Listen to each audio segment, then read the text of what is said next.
Hello. Okay, Lizzie Quam here. We're reading through the Bible of from John to Revelation, and I'm starting in. We've gone to chapter 13 so far. So here's chapter 13.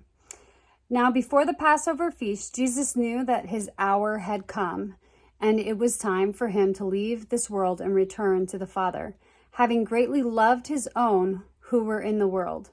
He loved them and continuously loves them with his perfect love to the end eternity. It was during supper when the devil had already put the thought of betraying Jesus into the heart of Judas Iscariot, Simon's son. That Jesus, knowing that the Father had put everything into his hand and that he had come from God and was now returning to God, got up from the supper, took off his outer robe, and taking a servant's towel, had tied it around his waist. Then he poured water into the basin and began washing the disciples' feet and wiping them with a towel which was tied around his waist. When he came to Simon Peter, he said to him, "Lord, are you going to wash my feet?" Jesus replied to him, "You do not realize now what I'm doing, but you will fully understand it later." Washing somebody's feet was really weird back then, a servant job. Peter said to him, "You will never wash my feet." Jesus answered, "Unless I wash you, you have no part with me. We can have nothing to do with each other." Simon Peter said to him, "Lord, in that case, wash not only my feet, but also my hands and my head." Jesus said to him, "Anyone who has bathed needs only to wash his feet and is completely clean. And you, my disciples, are clean, but not all of you."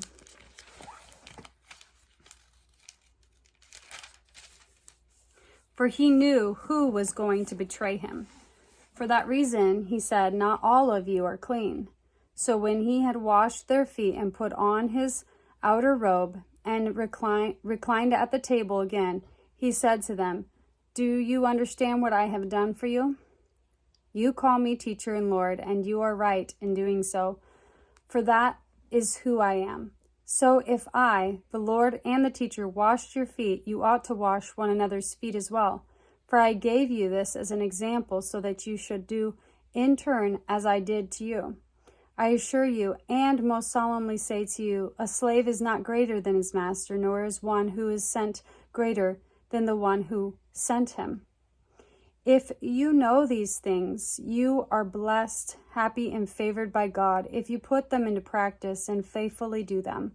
I am speaking to all of you. I know whom I've chosen, but this has happened in order that the scriptures may be fulfilled. He who eats my bread has raised up his heel against me as my enemy. From now on, I'm telling you what will happen before it occurs, so that when it does take place, you may believe that I am he who I say I am, the Christ, the Anointed, the Messiah. I assure you and most solemnly say to you, the one who receives and welcomes whomever I send receives me, and the one who receives me receives him who sent me in the same way." After Jesus had said these things, he was troubled in spirit and testified and said, "I assure you and most solemnly say to you, one of you will betray me and hand me over." The disciples began looking at one another, puzzled and disturbed as to whom he could mean. One of his disciples, whom Jesus loved, esteemed, was leaning against Jesus' chest. So Simon Peter motioned to him, John, and quietly asked him to ask Jesus of whom he was speaking. When leaning back against Jesus' chest, he, John, asked him privately, "Lord, who is it?" Jesus answered, "It is the one to whom I am going to give this piece of bread after I have dipped it." So when he had dipped the piece of bread into the dish, he gave it to Judas, son of Simon Iscariot. After Judas had taken the piece of bread, Satan entered him. Then Jesus said to him, "What you are going to do, do it quickly without delay." but no one reclining at the table knew why he said this to him. Some thought that since Judas, as the treasurer of the group, had the money box, Jesus was telling him, "Buy what we need for the feast," or that he was to give something to the poor. After taking the piece of bread, he went out immediately, and it was night. So when Judas had left, Jesus said, "Now is the time for the Son of Man to be glorified, and God is glorified in him. If God is glorified in him, God will also glorify him, the Son, in himself, and will glorify him at once. Little children, I am with you only a little longer.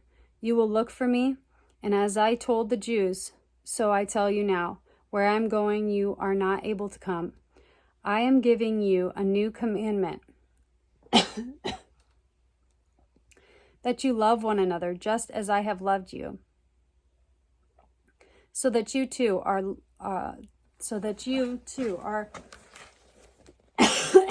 sorry. I have loved you, so you too are to love one another.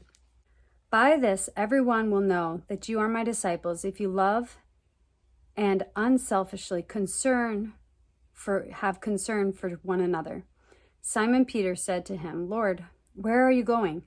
Jesus answered, "Where I am going, you cannot follow me now, but you will be able to follow later." Peter said to him, "Lord, why cannot I follow you now? I will lay down my life for you." Jesus answered, "Will you really lay down your life for me? I assure you and most solemnly say to you, before a rooster crows, you will deny and completely disown me 3 times. Thanks for hanging out.